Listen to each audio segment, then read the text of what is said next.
Petrografische Academie zou een besmetting van 53 graden 48 Zuid-Peter en 44. Dat is duidelijk lezen voor allemaal, hè? Niet ver van Amsterdam verkeerde van Schaf. 10 trotse letters waarnemen die zijn verdiend de aandacht te zullen trekken. Rechtspolitie. Duidelijker lezen dan. Dit land dat de onvermoeibare professor Revilov op een van zijn laatste expedities heeft ontsloten, Goed zo.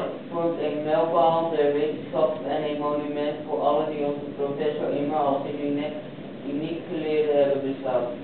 Een man die de fakkel van de weetgierigheid en de uiterste nauwlettendheid heeft doorgegeven.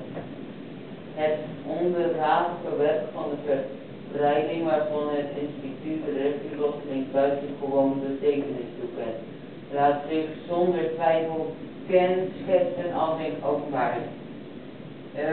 Het behoort tot de selectieklasse van verwoordventingen die ons mensdom sedert de antieke oudheid te werk hebben gewezen en ligt in de duisternis.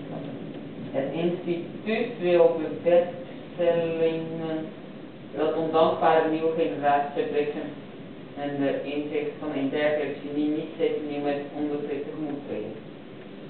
Gelukkig horen die tijd steeds